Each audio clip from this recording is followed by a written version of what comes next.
Unibertsitateko katedraduna, landare biologia eta ekologia saileko Euskal Herriko Unibertsitateko katedraduna da, eta da katedraduna ekologian. Eta bere gai nagusia, ikergai nagusia, ibaiak dira. Ibaiei buruz hitz egiten egon da Goien Nagusin, Bergaran noin urte batzuk. Eta gaur basogintzari buruz hitz egingo du, eta basogintzara iritsi da batez be ibaien ingurutik. Hori berak azalduko du hobeto. Baina niri tokatzen zait hemen azpimarratzea gizon handia dela, nazioartean, ikerketa munduan, ibaien ikerketa munduan, mundu osoko ibaietan ibili dela batez be bi Amerikak eta Iparrego, Zelanda Berri, Europako beste leku batzutan, inoiz ahaztu barik Euskal Herria. Eta Euskal Herrian egin ditu baita ikerketa asko. Eta ikerketa jakindu zertzen, ustartzen baita nolabaiteko aktivismoarekin ere. Gobernuz kanpoko erakundeekin lan egin du baita erakundeekin ere aholkulari moduan. Orduan nik uste dut oso irudi aproposa dela, oso perfil aproposa duela basogintzari eta Euskal Herriko basogintzaren etorkizunari buruz hitz egiteko. Ez dut esan, Tolosa, Leitza Tolosan jatorria. Leitza. Bai, Leitza. Tolosan jaioa, baina jaioa bakarrik. Eta Orion bizi da. Bueno, egunon, eskerrik asko sarreragatik, urdurin ditzen, eta ikusita espektatiba zenbatekoa diren, oraindik urduriago. Are gehiago ataskatuta egon naizelako autopistan, autobusez etorri naiz, dakizute hori beharrezkoa dela, eta kalkulatu nuen, ordu erdi bate zorra daukat, gaur ez da hala izan. Gidorrek eskatu zian hitzaldi bat, eta zertaz izan ziteken, da berak aipatu duen bezala nik ibaiak aztertzen ditut, baina ibaiak aztertzen ditugunean, azkenean giza jarduera guztiek eragiten dute ibaietan. Gure azkeneko azterketa, arrasaten izan da, esate baterako, San Prudentzio ingurun, Olabarrenako presa bota dutela, eta horren inguruko eragina aztertzen ari gara, baita ere epeleko araztegiak zer egin duen ibaian, eta horrelako kontuak. Baina beti hemen, eta bereziki Gipuzkoa Bizkaian, ibaian ikusten dugun inpaktua handietako bat da basogintza. Lur galerak eta horrelakoak. Beraz, basoen egoera hitz egiteko eta Gipuzkoan, uste dut komeni dela aipatzea edo astea. Instabil? 2024an, orain 2 urte eskas, Gipuzkoako batzar nagusiek ponentzia bat sortu zuten. Eta bertan, analizatu nahi izan zuten Gipuzkoako basoen egoera, gero zabalago hitz egingo dut, ez soilik Gipuzkoaz. Eta hortaz, 23 aditu edo bildu gintuzten, bat ni izan nintzen, beste ikerlari batzuk izan ziren, kudeatzaileak eta bar, eta galdetzen ziguten zein zen basoen egoera, zein diren basoen zerbitzuak, zer ematen dioten baso hauek gizarteari, zer espero den klima aldaketaren aurrean, kezka badago horrekin, eta ze aholku ematen aldi egun batzar nagusiei etorkizuneko baso politikaren inguruan. Hor aritu ginen hainbat eta hainbat gure ekarpenak egiten, eta azkenean aterazuten txosten bat, ez da bilosongi, edo ni ez nahi bilosongi, zerratik ataskatu da du. Txosten hortan analizatzen zen enpresatan eta osoikoa den DAFO eskema horrekin, ahulguneak, indarguneak eta bar. Indarguneak esaten zuten Gipuzkoak baso asko duela, konforme, 1,70. 28.000 hektarea baino gehiago daudela PFC da erabiltzen den jasangarritasun ziurtagiritako bat, horrek ziurtatuta zeudela, Gipuzkoako Foru Aldundiak basoen kudeaketa jasangarriaren alde asko egin duela. Ahulgunen artean, kezka nagusia zeukaten kudeatu gabeko basoen azalerarekin. 16% gutxi gora bera, gaur egun ez dago modu aktiboan kudeatuta. Mehatxuen artean, bereiek basoaren abandonoa esaten duten hori, eta abandono horri lotuta, esaten zuten oksigeno ekoizpena murriztuko dela, karbonoaren xurgatzeko gaitasuna murriztuko dela, uraren kalitatea murriztuko dela, basoa ez baldin badugu modu aktiboan kudeatzen. Etorkizunerako, kudeatu gabeko baso misto horiek, hau da, berez ateratzen ari diren arizti horiek eta kudeatu behar direla, beharrezko da Gipuzkoako basoetan koniferoen egungo azalera gutxienez mantentzea. Gutxienez. Mantendu edo igo behar ditugula, pinu eta horrelakoak. Eta gero azkenean bukatzen zuten esaten badirudi gizartearen lehentasuna airearen kalitatea, estetika, osasuna eta biodiversitatea direla. Eta horri dagokionez ezinbestekoa da komunikazio eta pedagogia lana egitea. Ez dute zehatz esaten, baina esan nahi dutena da gizartea konbentzitu behar dugu hori baino gauza garrantzitsua badirela. Orduan, ez dakit zuek zer pentsatzen duzuten. Tristea da, ez nun tokia ezagutzen, baina esan behar nizuen begira ezagun lehiotik, lehio hauetatik ez da askorik ikusten, baina nire ustez ponentzia honek atera zituen ondorioak dira justu Gipuzkoan ikusten denaren kontrakoak. Eta horren saiatuko naiz esplikatzen zergatik.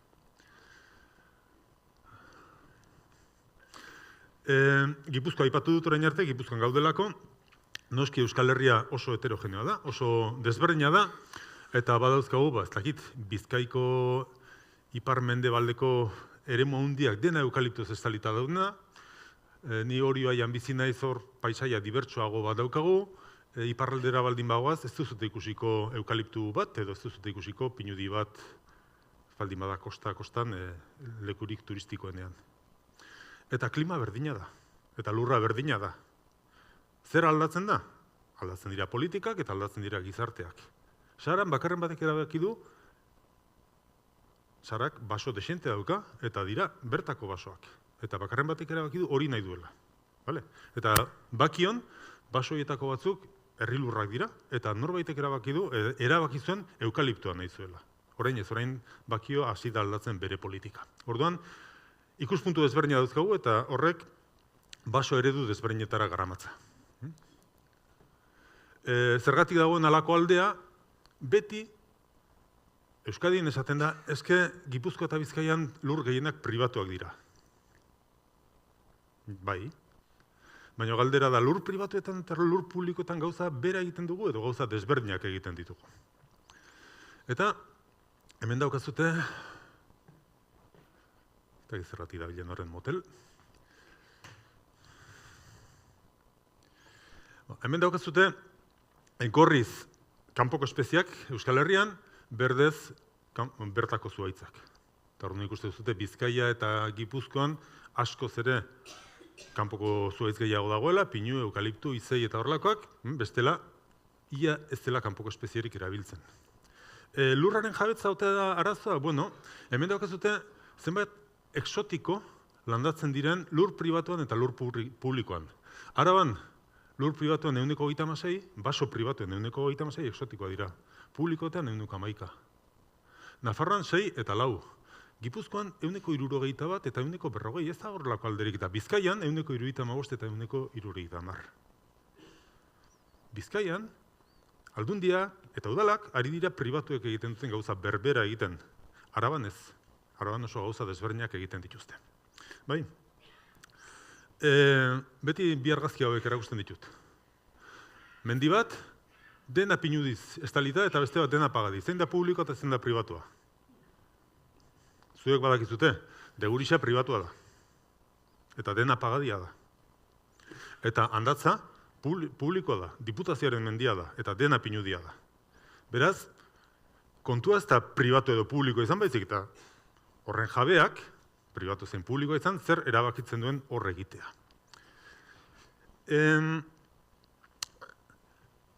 Inoiz esan izan diate, tematuta zaude eukaliptuen kontra, gero erakutsiko izuet egin ditugun ikerketen emaitza batzuk, zuhaitz guztiak berdinak dira, ez diteke demonizatu inongo zuhaitzik. Bueno, a ber, zuhaitz guztiak ez dira berdinak, edo ez dauzkate implikazio berak, eta badira gutxienez 3 arrazoi erretarako. Batetik, nolako zuhaitza, halako basolanak. Eukaliptoa mozten da, 13-15 urtetik behin. Matarrasa bat egiten dugu 13-15 urtetik behin. Aritza mozten da 120-180 urtetik behin. Matarrasa bat egiten dugu askoz ere. Gutxiagotan. Berdin, egiten ditugun bakanketak, erabiltzen ditugun fitosanitario ongarriak eta horrelakoak. Bestetik, espezie bakoitzak bere biodibertsitatea dauka. Hor dauzkatzute 2 kakalardo espezie babestuta daudenak Europan. Hau ezagutuko duzute. Ez dakit nola ditzen dizuten hemen. Arkanbelea edo... Bueno. Hau bizi da Ariztietan. Bai? Eta beste hau da Rosalia alpina, baita ere babestuta dago, nahiko arraro da, hau bizi da Pagadietan. Vale? Hartu Europan babestuta dauden espeziak ez dago bat eukaliptotan bizi denik. Australian bai, baina Europan ez. Beraz, espezie bat edo beste landatzeak biodibertsitatearen ikuspuntutik alde handia du. Eta hirugarrena da, badakizute Natura 2000 sarea badago, eremu babestuak Europa mailan babestuta daudenak, eremu babestu horiek babeste dituzte espeziak eta habitatak. Eta habitat horietako batzuk dira, esate baterako, pagadi azidofilo atlantiarra. Pagadia da babestuta dagoena, edo altzadia. Vale? Eukaliptadia ez dago, eta insignis pinudia ere ez dago. Europan. Kanpoko direlakoz. Beraz, espezia badu garrantzia. Bueno, nola baloratu beharko genuke baso baten egoera? Zaila da, edo gauz asko baloratzen alditugu. Ikusi ezakegu zein den zuhaitzen osasuna, ikusi ezakegu ze eragina daukan ingurunean, ikusi ezakegu ze biodibertsitate daukan, ze eragin daukan gizartean, zenbat diru ematen duen, ze zerbitzu diruaz aparte edo egurraz aparte ze gehiago ekoizten duen. Eta hontaz hitz egitean beti esaten da basoak oso onak dira. Onura pila bat ekartzen dizkiote basoak gizarteari. Eta zura ematen dute, egurra, bai. Baina onddoak ere ematen dituzte, eta haiza ere ematen dute, eta klima erregulatzen dute, karbonoa pilatzen dute, arroen hidrologia ura kontrolatzen dute, lurzorua pilatzen laguntzen dute, eta gero badira gauza kulturalak, isialdiarako basora joatea gustatzen zaigu, edo paseatzea, ongizatean laguntzen dute, hor badira hainbat teoria psikologiko, ez nahi sartuko horretan, edo artistentzat izan daitezke inspirazio iturri. Eta beste arrazoi asko daude, eta bai hau egia da, baina ez da egia baso guztiek berdin ematen dutenik dena. Hor dago koska. Ze baso eta zer nahi dugun lortu. Eta orduan, garai batean saiatu izan dira baso batetik alik eta gauza gehien sortzen. Esate baterako Euskal Herrian hain ugariak diren pagadi mugarratu edo lepatu edo hemen ipina bartu esango diozute, horiek zeuden diseinatuta aldi beren atera alizateko ikatza, ontzigintzarako adar okerrak, ganadua ibili alizateko, gainera iratzea mozten zen, dena batera nahi zen toki berean. Baina, dena batera ez daiteke eta aukerak egin behar izaten dira. Eta hor iristen gara koskara, aukerak Euskal Herrian oso desberdinak egiten ditugu. Iratin, erabaki dute nahi dutela pago eta izei egurra, kalitatezko egurra emango duen baso bat. Eta gero izan eta... Baina batez ere hori, ultzaman ez hitz egin egurraz. Ultzaman ontxo ez hitz egin. Askoz ere diru gehiago ematen du basoak ontxoetan, egurretan baino. Artikutzan, basoa zaintzen da ura zaintzeko. Donostiak hortik edaten duelako. Hau, Azpeitian da, landetan, hor dena pinua zen, gaur egun dena eukaliptuz landatuta dago, eta bakarrik ari dira pentsatzen, oholak eta bereziki paletak egiteko materialetan. Eta Bizkaiko toki askotan, basoa da papera ekoizteko. Punto. Orduan, bat edo beste egin, balorazio nahiko desberdina izan dezakegu. Eta orduan, askotan sortzen dira onuren arteko gatazkak, basoak eman dezake egurra eta perretxikoak, baina egur asko ateratzen baldin badugu perretxikoak murriztu egiten dira.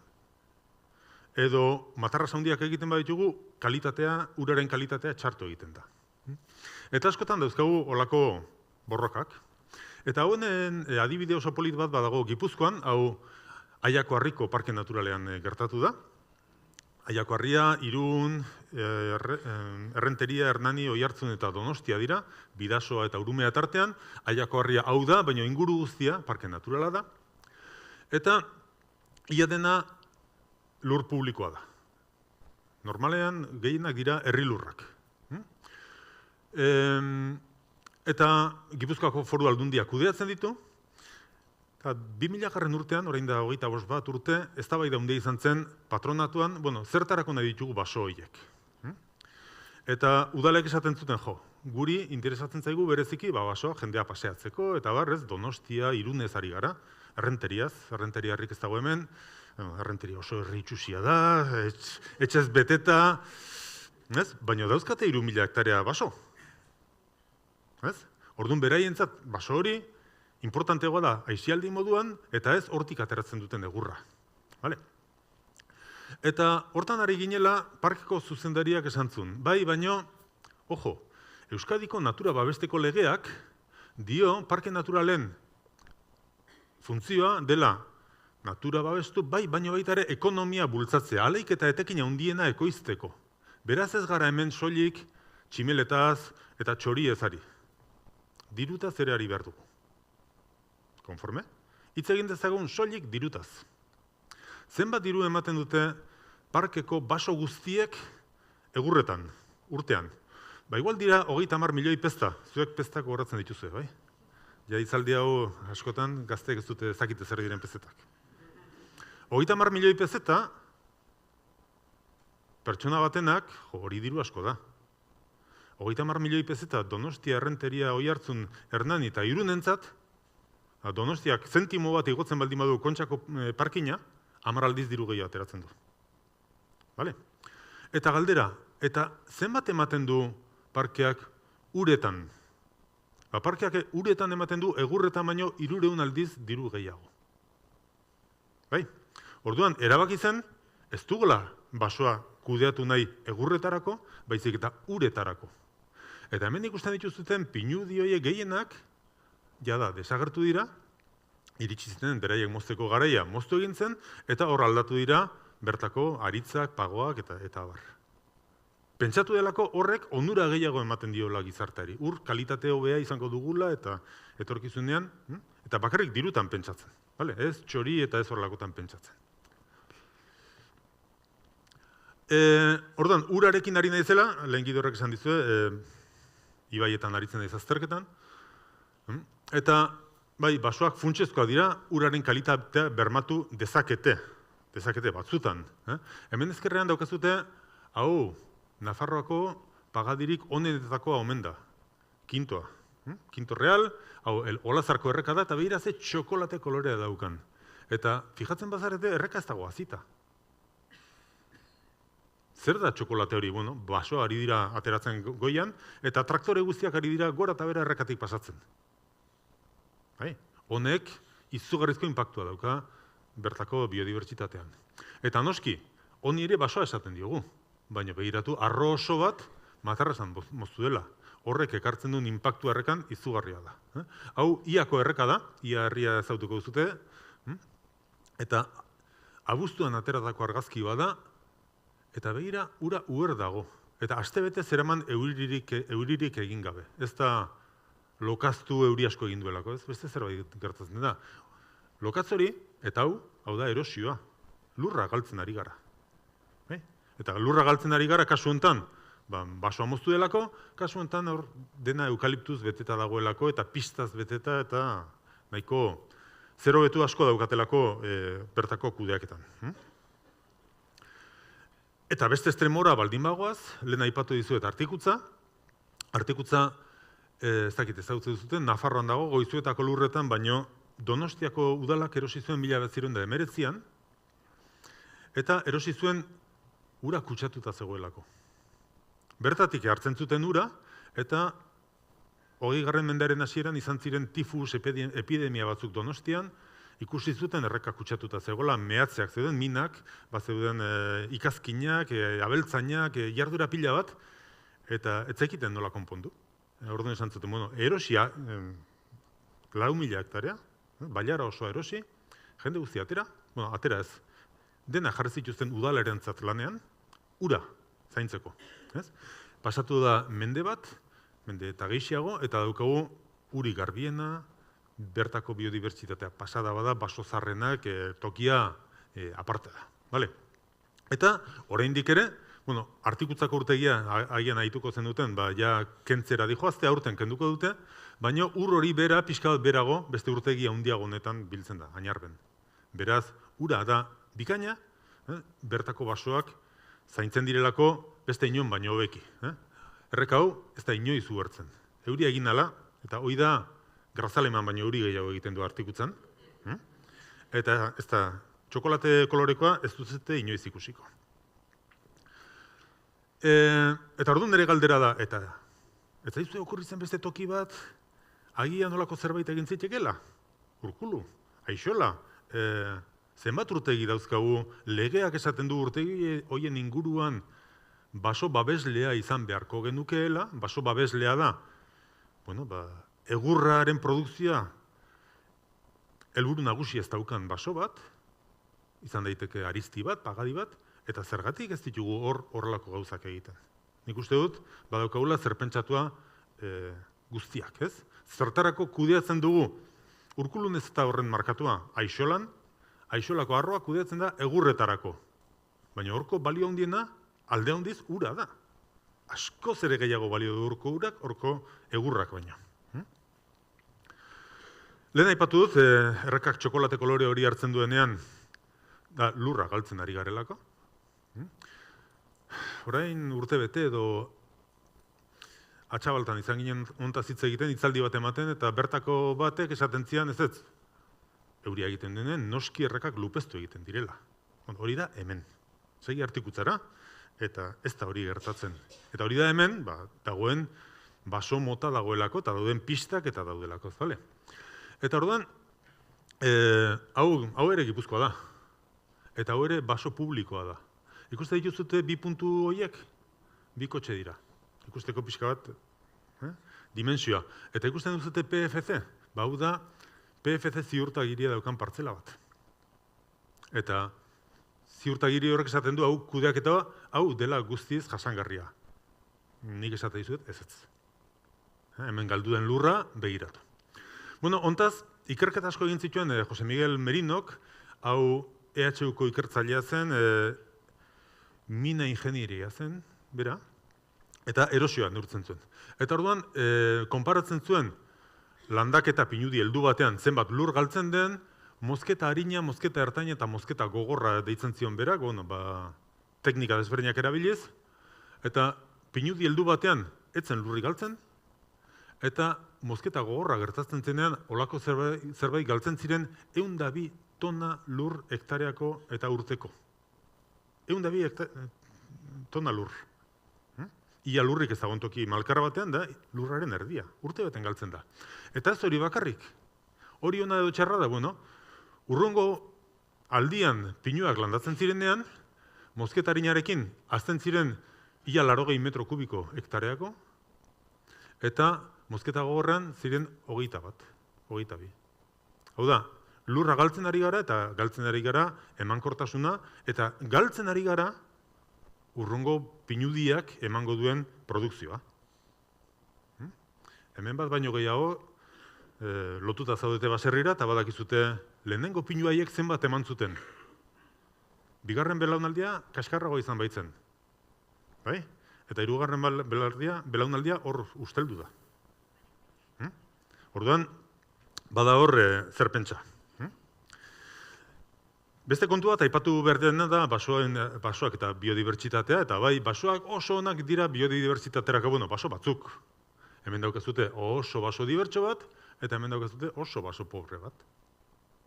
Zuhaitzak dira bietan, baina hemen espezie bera, denak klonikoak dira, denak tamaina berekoak, denak adin berekoak. Orduan, biodibertsitatearen ikuspuntutik, basoetan berezik interesatzen zaizkigu baso zaharrak.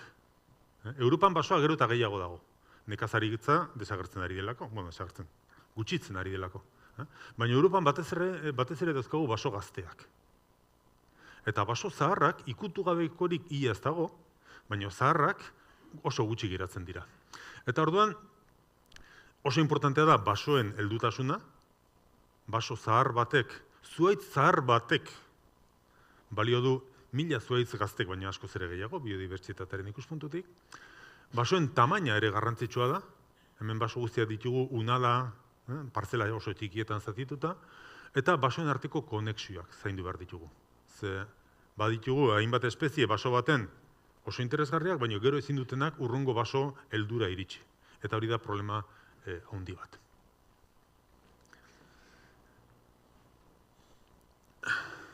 Bueno, nolakoa dira basoak? Hau ez dut nik baloratu. Nafarroako gobernuak eta EAek egin dituzte bere azterketak, Natura 2000 sareak horrela eskatzen dielako, Bruselasek horrela eskatzen die, eta hemen daukazute balantzea. Iparraldekoa barkatu, baina ez du topatu. Iparraldea badakizute Pirineo Atlantikoen barruan dago, eta orduan oso zaila da iparraldeko datuak zehatzea, bilatzea. Bueno, hemen dauzkatzute babestuta dauden, edo Europan interesadezkoak diren baso motak. Eta hemen daukazute zein den bere egoera. Eta errepartzen baldin baduzute, Nafarroan interes bereziko baso mota erdiak egoera txarrean daude. Eta Euskadin guztiak. Ez dago baso mota bat, ez da baso bat. Baso mota bat Euskadi mailan kontserbazio egoera onean dagoenik. Eta hau ez da nik esandakoa, baizik eta Jaurlaritzak Iobek egindako azterketa bat. Eta zein da problema? Bai, badauzkagu ariztiak, badauzkagu altzadiak, baina altzadi gehienak dira altza lerro bat, ez dute zabaltasunik. Eta arizti gehienak dira gazte-gazteak, ez daude ariz zaharrak, ez daude oso gutxi dauzkagu horrelakoak. Eta hau importantea da, hau legez obligazioa dauka Espainiak, eta Espainian autonomia bakoitzak, Nafarroak zein Euskadik, obligazioa daukate kontserbazio egoera hori hobetzeko. 6 urtetik behin neurtzen da, 6 urtetik behin analizatzen da, eta oraingoz behintzat gure administrazioei lan handia falta zaie hor biodibertsitatearen aldetik basoien kalitate ona eskuratzeko. Orduan, zein da problema? Bueno, problema da tamaina txikiko unalak ditugula, adinez gazteak, baso hau pagadi azido horietako bada, eta pagoiek oso gazteak dira. Espezie gutxi, hemen pagoa besterik ez duzute ikusten. Pagadi guztiak horrelakoa dira? Ez. Segi Rumaniara, eta ikusi Rumaniako pagadiak. Asko zer espezie gehiago dauzkate hemen baino. Arkitektura simplea, zuhaitz guztiak dira adin eta tamaina berekoak, ez dago enbor hilik, ez dago zuhaitz zuludunik, ez dago hauek oso importantea dira, espezie askorentzat, konexio gutxi, eta abar. Bueno, hori kontserbazioaren aldetik. Beraz, hor, suspentso, baina batek pentsatuko luke, joño, kontserbazioaren aldetik gaizki gaude, eske beste aldetik oso ondo ari gara. Produkzio oso honeko basoak ditugulako izango da hori. Bueno, zuhaitz ustiaketei begiratzen badiegu, gutxinez 3 gauza begiratu beharko genituzke. Zein den ekoizpena, zenbat ematen duten, zenbat metro kubiko. Zein den ekonomia? Ekonomia eta ekoizpena desberdina dira. Ze hor ja sartzen da globalizazioa, prezioek gora bera daukate, segun Siberian zer egiten duten edo Brasilian zer egiten duten, bale? Baina hori ja ez dago gure esku dago ekoizpena. Eta 3. zuhaitzen osasuna zenbatekoa den. 3 horiek ondo baldin badaude, ondo goazen seinale. Eta hemen ere, oso gauza desberdinak topatzen alditugu Euskal Herrien toki batetik bestera. Zenbateko da zuhaitzen ekoizpena? Bueno, hemen daukazute, Europan esne behiek zenbat esne ematen duten azkeneko 1960tik onera. Gaur egun behi batek ematen du orain da 60 urte baino 2 aldiz esne gehiago. ardiek ematen dituzte bi aldiz arkume gehiago. Baratzek ematen dute 4 aldiz letxuga gehiago. Denetan, horre izaten zaio hobekuntza genetiko eta ez dakiz zer teknikak hobetu egiten dira, eta sektore primarioak denetan beti gora egin du. Hemen ez hau zute pinudi bat lehen baino gehiago ematen duena orain. Hemen denek haitu duzute joa. Garai bateko pinudi haiek bai. Ze pinu puskak egin ziren, nola hasi ziren. Orduan, Euskadin, diru pila bat gastatu dugu hobekuntza genetiko, teknikak hobetzen bat eta beste, baina errealitatea da produkzioa behera joan dela. Metro kubikotan, ez dirutan, metro kubikotan. Eta horrek, eta bereziki, behera joan dela insignis pinuan. Eta insignis pinua da gehien zanindu dugun, gehien mimatu dugun espezia. Horrek, ni narama pentsatzera zerbait egiten ari garela gaizki.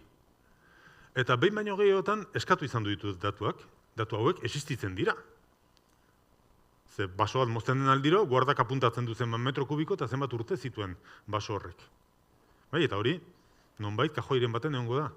Datu horiek nonbait sekretuak dira, edo inoiz ez ditut ikusi ez nik, eta nire inguruko askok eskatu izan dituzte eta ez ditugu ikusi. Eta gaur egun, Gipuzkoako batzar nagusiek nahi duten esango dute, baina hau ez dakit ezagutzen zuten, Urkulu, baso gehienak ihartzen ari dira. Hiltzen ari dira. Ekonomiari begira, gora bera handia daude. Hau da, egurraren insignis pinuaren prezioa, azkeneko, ez dakit, baita ere 30 urtetan, 40 urtetan. 40 eurotik, 80-era. Jo, eske garai baten kriston diruak egin zituen, bai. 3 urte horietan kriston diruak egin zituen. Baina, izan dira baita ere, oso diru gutxi ematen zuen garaia. Hemen jendeari da asko kontatzen, urte honak bakarrik gertatu izan balira bezala eta ez da egia. Hontaz, 2023 uste dut izan zela, Gipuzkoako Foru Aldundiak antolatu zuen herritarren asanblada bat. Nahi zuten lehen sektorea eta klima aldaketaren inguruan eztabaidatzea. Eta orduan zoriz aukeratu zuten jende pila bat, eta tailer batzuk egin zituzten, da naritu ginen Hernanin, hontaz hitz egiten. Eta aldundiak, nola da, orain ez du goratzen beste ze erakunde zen, baina aldundia sartuta zegoen, hemen daukazute bere zigilua, eman zien herritarroiei kit bat. Eta kit hortan esplikatzen ziren datu oinarrizkoak basoei buruz. Gipuzkoan basoak dira azaleraren 60%. Barne produktu gordinaren 0,05. Errepikatuko dut. 0,05 ematen dute. Gipuzkoan txakolinak diru gehiago ematen du, dauzkagun pinudi guztiek baino. Bai? Beraz, ikuspuntu ekonomikotik uskeri bada. 0,05. Nafarroan 152 dira basoak, eta ematen du barne produktu gordinaren 0,1. Segurazki taksiek baino gutxiago. Orduan, ekonomikoki etekina da oso txikia. Ojo, gero enpresa bat lanen ari bada baso ateratzen, beretzat, bada zerbait, baina gizarte bezala ikusita, da oso txikia. Eta zergatik? Urteak egin ditugulako, ekoizten edo paperetarako edo paletak egiteko balio duen zerbait. Eta zerbait baldin badago, hemen debagoienen badakizute balio erantsia zer den, eta nola industriak nola bilatu behar ditun balio erantsia handiko gauzak. Sartzen den ordu bakoitzetik, euro asko emango dituenak, erabili dugu gure baso guztiak paletak egiteko. Eta zerbait baldin badago merkea, paletak dira.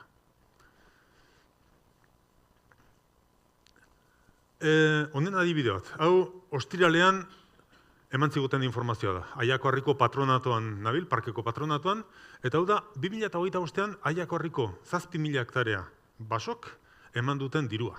Bai? Eta errenteriak moztu ditu izei gorriak 1,6 hektareatan, eta dirua ordaindu egin behar izan du. 9.000 euro gastatu ditu izei gorri horiek ateratzen. hau ez du goratzen nontzen, bueno, 63 urteko larizioak, 8 hektareak, 80.000 euro, 10.000 euro hektarea. Aritz Amerikarrak, 85 urteko Aritz Amerikarrak, 40.000 euro. Eta 40.000 euro, esan dakoa, nereak balira, baina hau, takit, errenteria edo Donostia zen. Vale? Produkzioa, hektareako eta urteko, 50, 80, 200 kasurik onenean. Hori da gure sistema forestal hainonak daukan ekoizpena. Gero kontatuko diazute, bai, garai baten traktore berria erosi genuen edo tela berritu genuen, bai, baina horiek bukatu dira, aspaldi bukatu ziren. Osasuna. Eta osasunerako, ez kaso egin niri, leihotik begiratu. Hau nire etxetik nahiko hurbil da, eta fijatzen baldin bazarete pinu guztiak ihartuta daude. Eta bertako basoa itxuera zongi dago.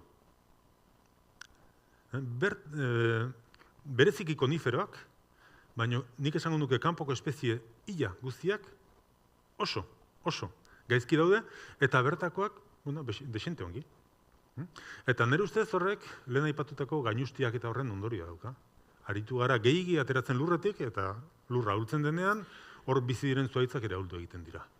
Mediterraneora begira baldin jartzen bagara, Gasteiz, Iruña, Handik Behera, edo Pirineo aldera, hor bertako espeziak erasi dira klima aldaketarekin lotutako arazoak erakusten. Ihartzen ari dira basoak, eta temperatura altuagatik, ur eskasiagatik, eta hor klima aldaketarekin lotutako arazoak sortzen hasi dira. Baina Euskal Herri ezean nik oraindik ez ditut detektatu. Hemen behin guarda batekin Degurix aldean esaten zigun, tokirik harritsuenetan agian bai, zerbait, baina, bueno. Eta hemen badakizute problema bat izan dela, eta problema izan dela banda marroia izenekoa. Bai? Eta saldu digute moto bat, 2018an bapatean sortu zen gaitza omen zela, benetan errealitate da, 40 urte lehenagotik, hori deskribatuta zegoela, bagenekien bazegoela, eta zer egin zen? Ezerrez. Nik ezagutzen ditut jabeak, galdetzen zutena gaizu, Aldameneko pinudi hori gorritzen ari da, zotean ere erapasatuko, eta ez kezkatu horregatik. Horrei buelta emango dio pinuak. Ez du eman. Eta orduan, arazo haundi bat daukagu. Baina, ojo, banda marroiaren aurretik beste asko izan dira. Hemen daukazute beste gaitz bat fusarium izenekoa, hau da banda marroia, baina askoz ere okerragoa. Eta okerragoa da, zure pinudian azaltzen baldin bada fusarium, deklaratu egin behar da. Eta behin toki baten deklaratzen dela, egur hori ez daiteke zona hortatik atera. Arrasaten, pinudi baten agertzen baldin bada, egur hori ez daiteke arrasate, ez dakit arrasate, debagoiena, ez dakit osongi nola funtzionatzen duen detalio horiek, baina ez daiteke hortik atera. Eta gero, pinudia mozten duzunean, ezin duzu berriz ere pinua landatu. Hemen daukazute, 2006an ministerioak, aterazun, ingurumen ministerioak, aterazun dekreto bat, horren aurka egiteko eta baso jabei diru laguntzak emateko eta bar. Baina hemen daukazute 2004ko dokumentu bat, Neikerrek egindakoa, Neiker Jaurlaritzarentzat lanean ari da, eta gogoratzen dut bilera batean nola nik galdetzen nuen, haitu dut zerbait badela gaitz bat ezakit osan dut nola den, eta Neikerko batek nola esaten zion, ez guk horren berririk ez daukago. Bueno, hemen daukazute, situación actual del chancro resinoso, fusarionaren izena da, en la comunidad autónoma, informe confidencial eta hemen mapa bat Euskadi osoan non dagoen. Eta hori ez da niri eskutatu ziatenik. Hori eskutatu diete baserritarrei, pinu jabei. Zezuk baldin badakizu, zona gorri hontan nago, ez dut pinuri landatuko. Landatuko dut beste zerbait. Ez, izkutatu egin zaie, eta jende pila batek diru pila bat galdu du, zegoen gaitz bat, ez zelako garaiz deklaratu. Gero, telia berritu zenuten aldi uratan gogoratu baitar zenbat diru galdu zenuten, gero atera ez ziren basoekin. Bale? Orduan, landaketa exotikoen balantzea niretzat argia da. Ekoizpena berantz doa. Osasuna penagarria da. Ez pinu insignizarena, espezie gehienak oso gaizki daude. Ingurumenaren aldetik, lehen ikusi dugu lur galerak, olako inpaktuak, eta ekonomia, 0. 0,005. Eta orduan, niretzat ez da espezie bat edo gaitz bat. Basoetan oso epe luzerako apustuak egiten dira eta tarteka gertatzen dira. Zumarra, zuek garai baten gogoratuko zenuten Zumarra. Zumarra Euskaditik ia desagertu egin da, gaitz batek desagertu egin du, ez Euskaditik, Europatik. Bale? Baina insignisa gaizki, Larizio gaizki, Banksiana gaizki, Douglas gaizki, Aritz Amerikarra gaizki, denak doaz gaizki. Eta hori beste gauza bat. Eta tarteka, olako sirena kantuak aitzen ditugu. Eukaliptua, oso ona omen da. Oso azkarrazten da, hori egia da. Duela, hau zer izan zen, 2008an, pandemiako urtean, eskatu zigun Jaurlaritzak egitea txosten bat, eukaliptuak ingurumenean zer eragin daukan.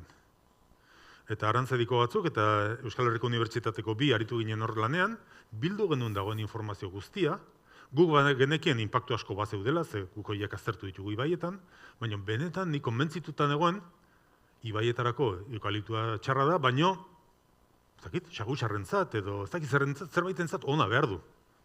Bueno, hemen daukazute gure emaitzak. Hoitako bakoitza da aldagai bat, ez? Lurraren impermeabilizazio maila, lurreko fauna, xaguak, hegaztiak, ez dakit zer. Kolore berdea da hobea dela eukaliptoa bestea baino. Kolore horia pixka bat okerragoa, kolore gorria asko zere okerragoa.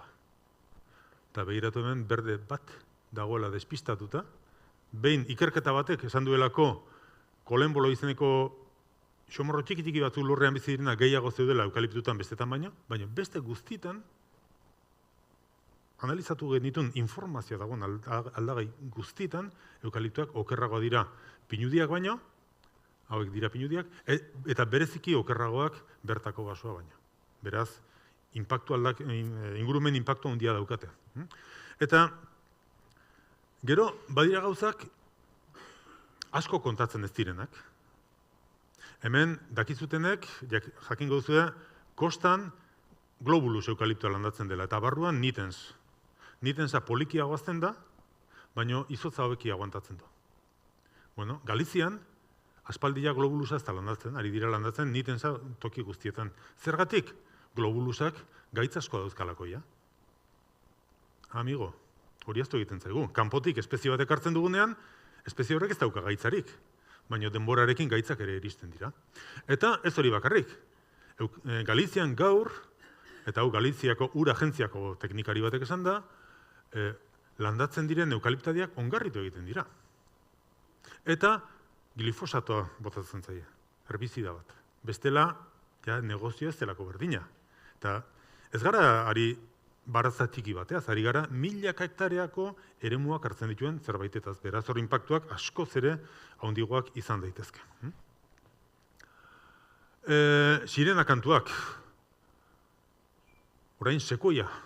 Izugarrizko zuhaitza, izugarri handia egiten da. Oso egurro nahomen du. Bai, 3 gauzak egia dira.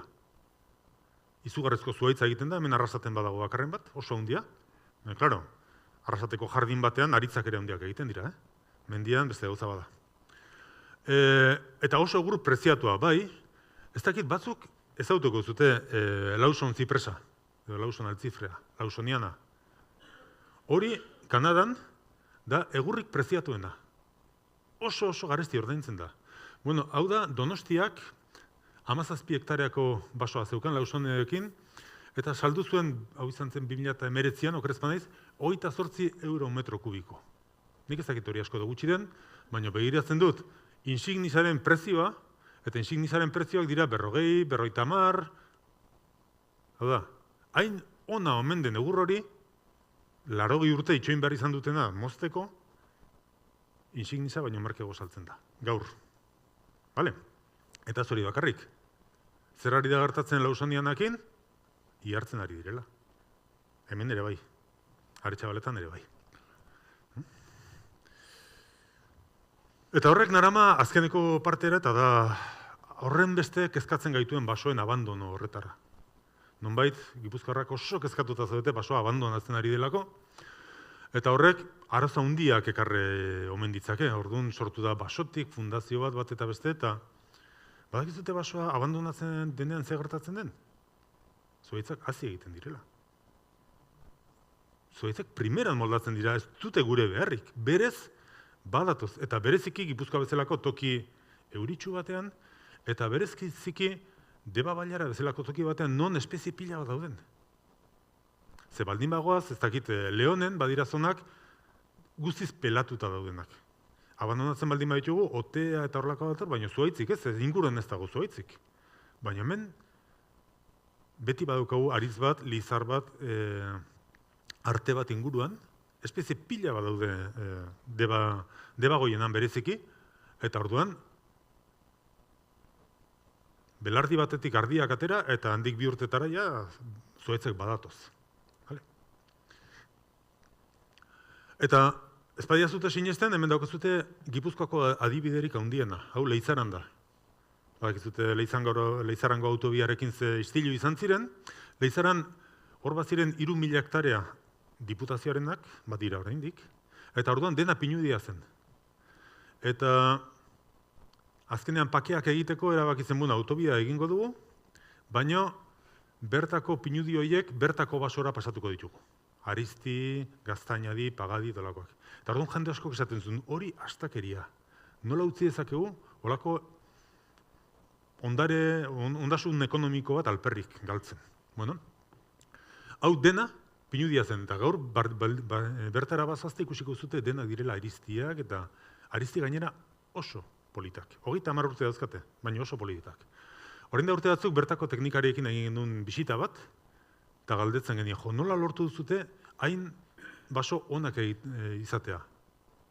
Bida, hemen landatu egin genuen, hemen ez dago diferentziarik. Berdin etorri da. Orduan zein da aholkoa, zer egin beharko litzake? Ez errez, pakean utzi, eta basoa etorriko da.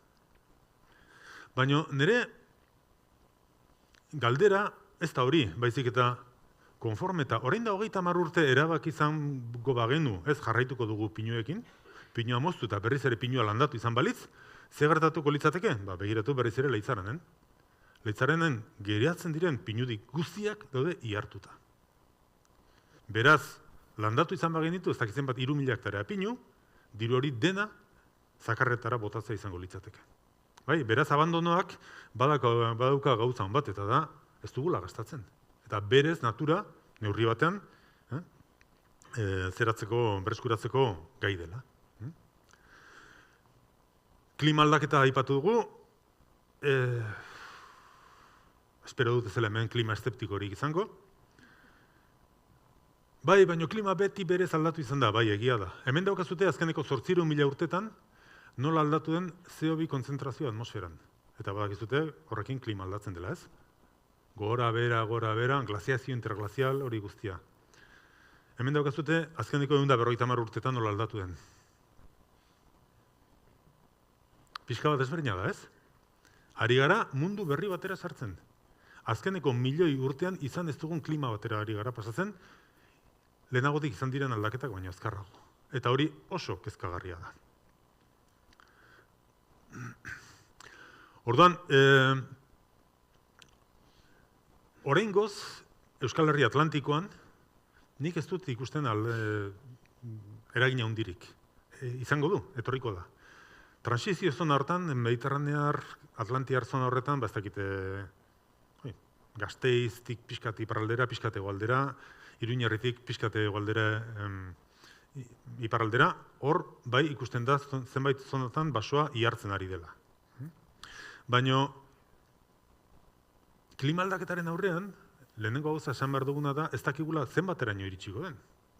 Ze gure menpe dago. Gure, Txina, Trump, hori guztia. Eta, egin dezakegun gauzik txarrena dela espezie batean bakarrik zentratu. Hori da, arrautza guztiak saski bakar batean jarri. egin behar dugu dibertsifikatu espeziak, baina bereziki dibertsifikatu espezie bakoitzaren barreneko genetika. Vale? Eta hortarako, esateatrako, debagoiena zona ikaragarria da. Hemen badauzkatzute arteak, eta arteak dira klima mediterraneokoak, eta badaude pagoak, eta dira klima oso atlantikokoak. Eta tarteko espezie guztiak daude. Eta badaude aritzak seguro genetikoki oso ezezaleak direnak, eta badaude baita ere aritzak genetikoki oso lehorzaleak direnak. Eta bar. Orduan, horrek ematen digu, etorkizuneko inpaktori murrizteko esperantza. Eta esan dakoa, bereziki, hemen, hau Urkulu inguruen dago, begiratu, pinu hauek ia ihartuta daude, baina begiratu, azpitik, bertako basoa dator, izugarrizko indarrarekin. Eta espezie pila bat. Orduan, nik esperantza badokat espezie horietatik bakarren batek, asmatuko duela etorkizuneko klimara egokitzen. Eta beraz, ja, amaitzeko, basoa bai, garrantzitsua da, baina ez nator bat batzar nagusiekin ez dugu gizartea ezi behar edo konbentzitu behar ekonomia oso importantea dela eta paisaia eta biodibertsitatea eta ez hainbeste, nik uste dut biak direla garrantzitsu. Eta bereziki urte gehiegi eman ditugu bereziki Gipuzkoan eta Bizkaian baso berdin egur egiten. Eta ez basoak egurra ekoizten du, baina beste gauza pila bat ere ekoizten ditu. Eta baso politikak ondorio ugari dauzka. Lurrarekin, urarekin, biodibertsitatearekin lotutakoak, eta orduan politika ez da zentratu behar metro kubikotan, edo ez hortan bakarrik. Arazo pila bat kontatu ditut, batzar nagusietan hau kontatu nuen, antzeko zerbait eta santziaten oso negatiboan nintzela, bale? Baina eske leioti behiratu. Eta nire ustez, arazoa ez da klima aldaketa, ze bertako zuaitzak ikusiko zute primeran ari direla, nire ustez, arazoa da intensibismoa. Saiatu gara, urrezko arrautzak erruten dituen oiloari arrautz gehiegi ateratzen. Eta horrek, ekarri gaitu, arriskua handietan sartzea. Eta orduan, nire ustez, irten bidea ez daiteke izan berriz ere intensibismoa. Saiatu behar dugu, ustiak eta arinagoak eta bilatzen. Noski, landaketa eksotikoak badute beretokia. Nik ez dut inoiz esan, ez denik pinurik, nik pinu asko landatu ditut. Eukalipturik ez du landatu, baina ez dut inoiz esan eukalipturik ez denik landatu behar. Baina hori da gauza bat, eta beste bat da, Galizia bezala bihurtzea dena eukaliptu sail bat. Orduan, landaketa eksotikoak badute beretokia, baino ez orain arte bezala kudeatuta. Pentsatu beharko nuke etorkizunean beste modu baten kudeatu. Eta bertako basoek ere badute beretokia. Ez orain arte bezala Gipuzkoan bizkarra eman da. Takit, niri lengitorrekzioan, leitzarra naiz, eta oso arraro egiten zait, oso zaila egiten zait ulertzea, mehen jendeak pentsatzea, pagadiek ez dutela zertarako balio. Eta ariztiek, leitzan, udalak hortik ateratzen du dirua batez ere. Ekimen publikoa eta pribatoa berezi egin behar ditugu, nik uste dut udalek eta partikularrek gauza desberdinak egin behar dituztela, eta askotan ez dituzte egiten. Eta bertako basoaren balio naturala bultzatu egin behar dugu, hori Bruselastik datorrek eguna egindu bada, eta landaketetan bilatu behar dugu jasangarritasuna. Gipuzkoako batzar nagusiek zioten Gipuzkoako basoak jasangarriak direla, eta argi eta garbi ez. Ze gauza bat jasangarria da, epe luzera etengabe mantendu badaiteke. Bai? Insignisa hemen bukatu da. Ez dala? Hori, Aretxabaletako baso zainak esan dakoa. Ez da nik asmatu da, da bukatu eginda.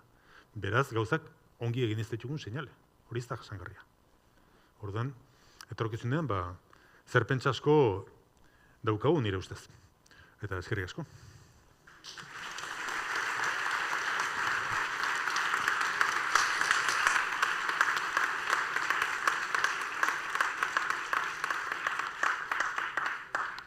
Bueno, azalpena argia izan da, zerpentza emateko modukoa, eta seguru hor galderak badirela.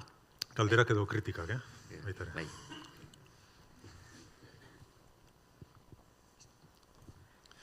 Bai, egunon. Artikutza jarri oso eredu garri bezala, ondo kudatuteko parajeo basuan, eta gero, galdera zabaldu duzu horren modukoak ezote dizkien gehiagoen bihar. Eta aixola jarri oso ejemplu bezala. Aixola ezagutzen dut, zulosekin bada, pinuz beteta, ez dut ezagutzen bereziki baina esan guke jabetza gehiengoa pribatua dela. Zeharrin beharko zen. Horre lurroke erosi, ez da izainek behar bezalako kudeaketain, eta honek gero lotzen dau urrengo galderako, ekimen pribatua zein izen beharko ditzake, ze eredu jarraitu beko duke. Porque oinarteko ekin pribatu hori izan da, lehen zu jarri oso poditza erreteia berrixa basarrizan, hortik zetorren. Kultura dago, epe ertain motzera etekin eta atzeko. Eta hori da baso pribatuaren zera, ez? Eta horre bine bigaldeak. Bale, aixolan pinua gero eta gutxiago, orain ja eukaliptoa. Ze pinuak jartzen ari dira. Egin daitezken gauzak. Egin daiteke gauza bat da erosi. Artikutza ere pribatua zen eta udalak erosi zuen.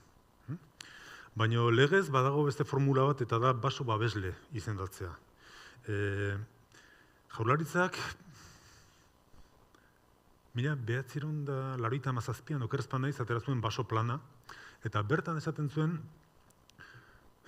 orain ez du goratzen, baina ez dakit zenbat 100.000 hektarea baso babesle izendatu behar zirela. Eta hori zer da baso babeslea? Bueno, izan daiteke pribatua, baino esate baterako erreka ingurutan, iturri ingurutan eta pribatu bai, baino ezin duzu eukaliptoa. Egin behar duzu, gutxinez, ez dakite, 80 urteko mozketa denbora daukan beste zerbait landatu, adibidez. Eta hori, esan dizuet, ez dakitzen bat, 100.000 hektarea ziren baso babesle izendatzekoak, badakizute 30 urte beranduago zenbat hektarea ditugun baso babesle Euskadin? 0. Ez da bat ere. Beraz, hor badago formula legal bat aplikatu daitekena. Eta gero, nik beti sinestu izan dut akordiotan. Aixola orain ez dakit osongi zer den Zaldibar, edo Elgeta, edo bueno. Eta Eibar eta Ermua dira batez ere kontsumitzaileak. Baina, eta zergatik ez dira akordiotara iristen jabeekin. Haizu zuk hemen saila hau moztu duzu. Zuk eukaliptoak nahi dituzu landatu. Eukaliptoiek emango izutain beste diru. Nik emango izut hori baino 10 gehiago, eukaliptoak beharren, aritza landatzen baldin baduzu. Hori eibartarrentzat ez da zer. Bai? Bueno, ez da eibartarrentzat, ez da inora sarretu. Herri handiek, askoz ere diru gehiago daukate, herri txikiek baino, eta holako gauzak egin daitezke. Eta pribatuan zer egin behar den? Bueno, lehenengo gauza, basogintza pribatua esan diozun hori, da basogintza pribatua Gipuzkoar erara. Lehenagotik ere baso pribatu asko izan dira, baina baserritarrek zerbait erakutsi badigute izan da, zuk zuaitza landatu, norbaitek aprobetxatuko du. Eta gero hori, ez dakit nola, txip egin, klik egin dugu, eta esan dugu ez, nik nahi dut zuaitza landatu, eta nik moztu.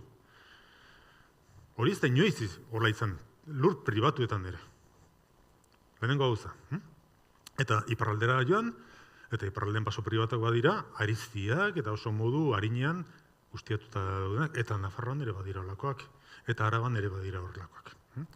Orduan, lehenengo gauza da, aztu, bai urte batzutan izugarrizko diru pila eman zuen hemen basoak, bueno, ojo, baserritarrak ez zuelako kontuan hartu zenbat lan egin behar izan zuen berak. Gaur egun zein da diferentzia? Inor ez dagoela prest, astebururo, mendia itxi, desbrozatu, ez dakit zer bat eta beste, eta orduan hortarako kontratatu egin behar da, Hego Amerikarren bat, eta nahiz eta miseri bat ordaindu, ja kontuak ez dira ateratzen. Baina hortaz ere debagoien den badakizute lanaren prezioaz. Eta orduan, ez dute hainbeste diru eman, bai, kolpez diru pila bat lortu nun. Egiten zen delako lan fabrikan, gehi gero asteburu guztiak eta iluntze guztiak baserrian edo baserri izandakoan, eta kolpez etorri zitzaizun diru hori, baina kontatu izan bat zen ditu orduak, Eta hori bukatu da. Ze gainera gaur egun globalizazioarekin asko zen merkeago etortzen da dirua egurra landesetatik edo Siberiatik. Euskadin dago paper fabrika bat eukaliptoa erabiltzen duena. Hernaniko Zikuinaga. Hernaniko Zikuinagan, berak badauzkate bere sailak han inguruan, eta askotan ekarri izan dute eukaliptoa Uruguaitik, Paraguaitik, barkatu. Hernanin ekoizten dutena, baino merkeago ateratzen zaielako. Hortik atera kontuak. Vale. Orduan, nik uste dut, baiet, etekin pribatuak badula, edo jarduera pribatuak badula etorkizuna, baino aztu aberasteaz. Nik uste dut, basoak izan ditzakezula, etorkizunean ere beharrezkoak izango direlako, zu egurretarako, tarteka diru pixka bat ateratzeko moduan, hemen ez ateratzeko tantai kooperatiba daukazute Debagoienean, hortan lanean ari direnak, eta horrekin eman dezake etekin bat, baino ez norbaitek esaten baizute ez, eta urtero hainbeste 1000 hektarea o 1000 euro hektareako, aztu, gezurretan ari zaizue. Eta gero zer, tokiaren arabea, esan dakoa. Nik uste dut, leku malkarrenetan, lubizi arriskuik handiena daukantenetan, urtegira joaztenetan, eta horri izan beharko genukela bereziki kontu handiekin lan egin. Eta horrek zer esan du, rotazio luzeak, aldela bertako espeziak. Leku lauagoetan, hor sartu daitezke espezie exotiko batzuk, eta baina gauza bera, dibertsifikatu.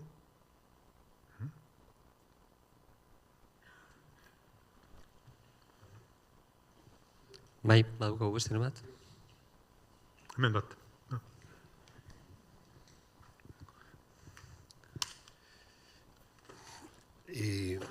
Beste gai bat. Gero eta lur eremu gehiago erabiltzen da mahastietarako. Eta zu bizizaren lekuan da inguru hortan baita ere. Hau da, landa lurrak, ez aristirik, ez pinurik, ez ezer, baina mahaztiz beteta. Errioxa daukagu hor adibidez, mahazti ez bakarrik bizidana. Mahaztien konturi horrek ze garrantzi dauka guzti honetan. Basoa da mahazti bat, ez da basoa. Zer da hori, baina okupatzen du.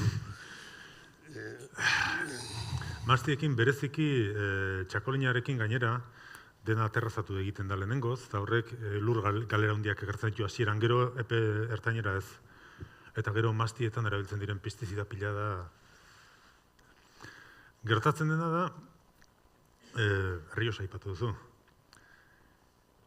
Hemen bandamarroiaren aterazenean, hasi ziren esaten kobrea bota beharrote zen hegazkinetik, eta ez dakiz zer, eta baina eske Errioxan gizartea hortatik bizi da. Eta inpaktua, kobreak inpaktu izugarria duka. Hori ziurtatzen dizuet. Baina hortatik bizi dira. Edo hemen industriak izugarrizko inpaktua duka, baina hortatik bizi zarete.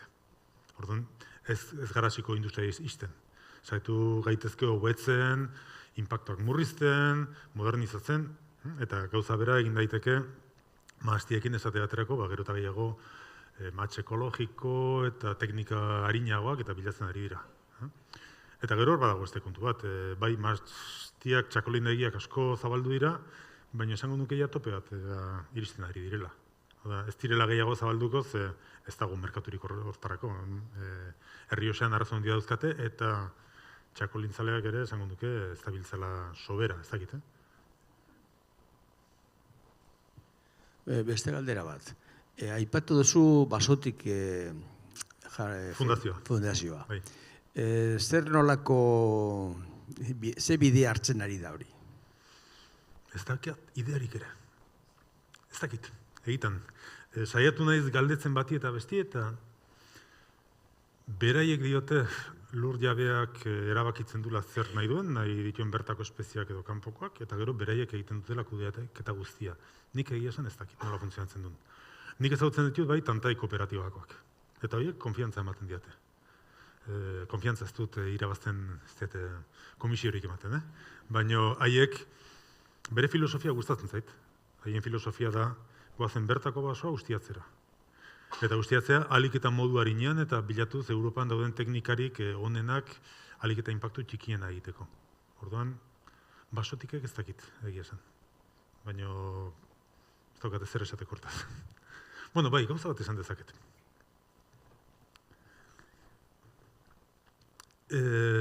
Ezakit zuten Lurgaia Fundazioa.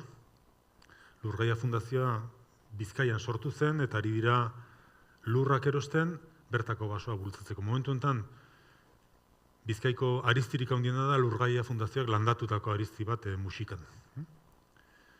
Eta badakit negozioetan ari zirela, aipatuko ez dudan enpresa handi batekin, aipatuko ez dudan Gipuzkoako toki batean, 100 hektareako olako akordio bat egiteko, bertako basura pasatzeko eta gelditu egintzela hori, nonbait, aldundiak basotik fundazioak eramaten daizuelako eta ez Lurgaiak.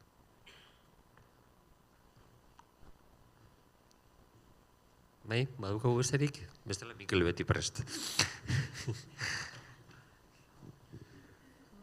Bai, kuriositatea, ez dauka gaiarekin lotura hondirik, baina erreka ikertzaile esanez, badire urtiak, ez da, 5 10, entzune bana, Zanpurren zinguruan bizoi europearra bat zegoela.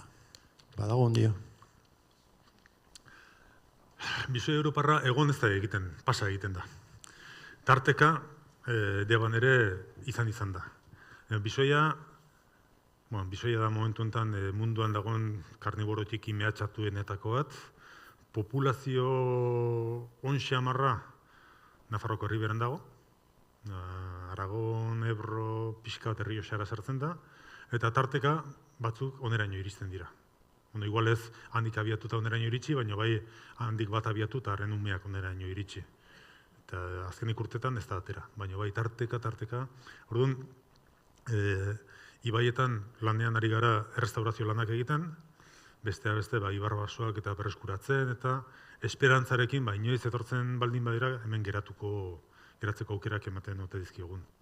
Eta bisoi europarraren arazo nagusia da bisoi amerikarra. Granjatan azten da, europarra baino handiagoa da, eta hile egiten du europarra. Eta granja bat zegoen mutrikun, baina okerrezman itxita dago. Eta hortan aldundiek lan handia egiten dute amerikarra kontrolatzen. Beraz, deba ibaia pixka hobeto daola, epeleko garaztegia martxan daola, momentu enten, bisoi europarra iritsiko baliz, esperantza pixka bat badago.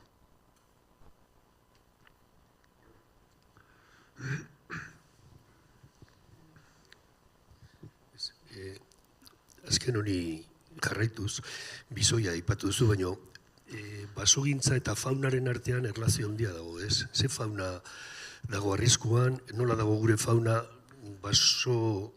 basoarekin erlazionatuta, ez da? Baso faltaz edo baso eskasia ez, ero? Batetik basoko fauna dago. Hartzen baldin baduzute Europako habitat artez taraua, hori da gero Natura 2000 sarea eta sortzen duen legea. Hor espezie mordoska bat badira mehatxatu bezala edo interesezko bezala identifikatuta daudena. Asko dira baso zaharretako espeziak. Ez, garai baten okil beltza eta horrelakoak lepa horia edo marta. Horiek ja zabaltzen ari dira. Zabaldu dira asko pinuaren gaitzari esker. Pinuari asko daudelako hiltzen.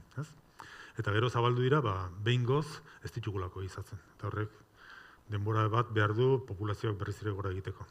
Baina gero badira beste espezie batzu, kakalardo mordoska bat eta mehatxatuta daudenak, onjo, liken pila bat daude, oso arraroak direnak eta bereziki lotuta daudenak baso zaharrei. Baina gero basogintzak inpaktatzen du ez bakarri basoko espeziak. Erakutsi dizuet Kinto Realeko argazki bat, erreka bat txokolate kolorekoa, hor Muturluze Pirinearra edo Ursatorra, Desman del Pirineo, bazegoen desagertu egin da. Ze pasatu da hor? Ezer, guk dakigula, ezerrez. Bakarrik, olako tarteka, olako matarrasak eta egiten direla. Hori bakarrik izan dute da, beste zerbait ere izan dute da, baina inpaktu handia daude. Eta matarrasa bereziki oso handiak egiten ditugunean, erreketan txokolate kolorea, baina gero ibaietan hori pilatu egiten da. Eta esate baterako horrek inpaktu izugarria dauka amuarrainetan eta izokinetan.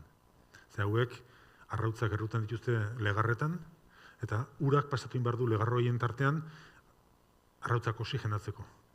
buztinak estaltzen baldin badu, ura ez da sartzen, eta denak galdu egiten dira. Beraz, basokoak bai, baina basokoak ez direnak ere inpaktatzen dira.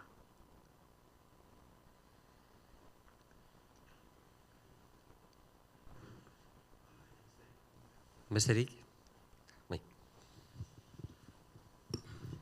Kaixo Arturo, Tenuz. placer bat, oso ongi. Oso interesantea dena. Ontxoa zaitu gea, azkeneko 2 urtetan oso gutxi hartzen ditugu. Ze esperantza daukagu? Urte hobeak etorriko dira edo? Bueno, ontxoek beti izan dituzte gora bera hondik. Izan die urteek, hor gertatzena beti, lehen telia berritzen hainitzen den bezala, ontxotan beti jokarai baten zenbat eta aztu ikentzazkio, utxik etorritako egunak, eta saskia betetak etorritakoak gogoratzen ditugu. Beraz, gora berak izaten dira. Baino argi dago, ontxoak eta basoak guztiz lotuta daudela. Lehen aipatu dut, banda marroiarekin kobrea eta bota ez zirela pentsatzen, kobrea da bereziki fungizida bat ontxoak hiltzen ditu. Eta zuhaitzak ez dira landareak, zuhaitza landarea da, baina zainetan ontxoekin mikorrizak sortzen dituzte. Orduan da, ontxo, landare, simbiosi hori da ezinbestekoa. Orduan, guri ontxoak jatekoik interesatzen zaizkigu, eta horiek oso lotuta daude zuhaitz espeziarekin, eta oso lotuta daude zuhaitzaren adinarekin. Orduan, ontxo zuria, esate baterako, atera diteke pinudietan, baina asko zera gehiago ateratzen da ariztietan, eta bereziki adin desberdinetako aritzak daudenean, eta orduan, horren alde, esate baterako ultzaman ari dira zerbait pentsatzen, eta nola hobetu produkzioa, baina komplikatu da. Etorkizunean, ez dakit zenbat bilduko ditugun. Ditut lagunak inglesak, Txernobilkoa gertatu zen zantzutenak kitxon, gehiago ontxorik ez.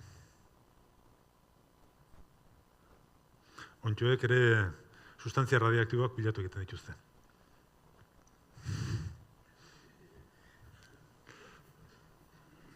Bai, bezerik.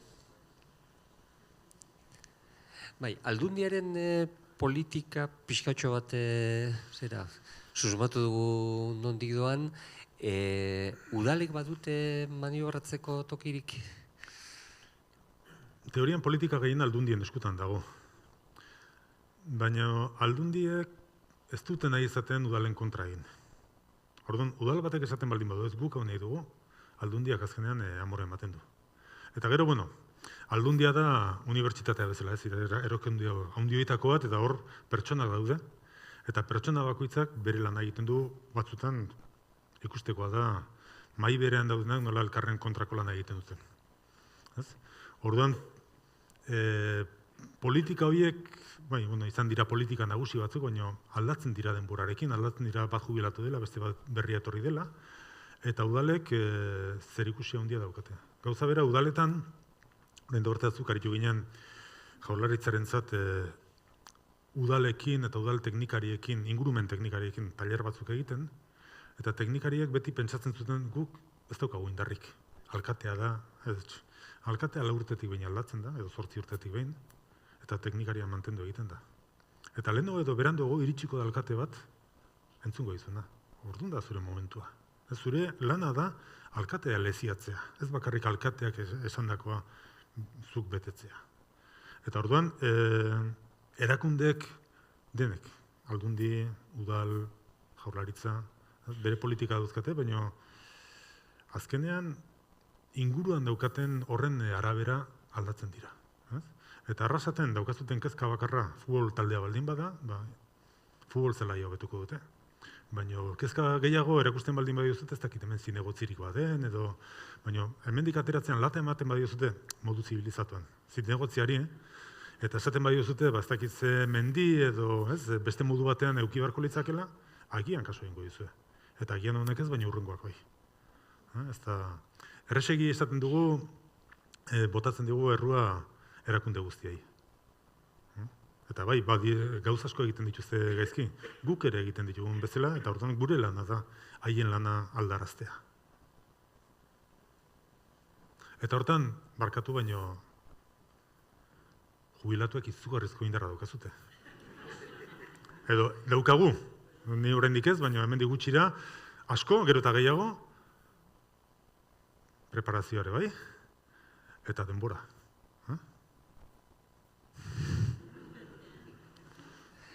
Bueno, uste dut, amaitzeko moduko mezu hona dala. Venga, eskerrik asko.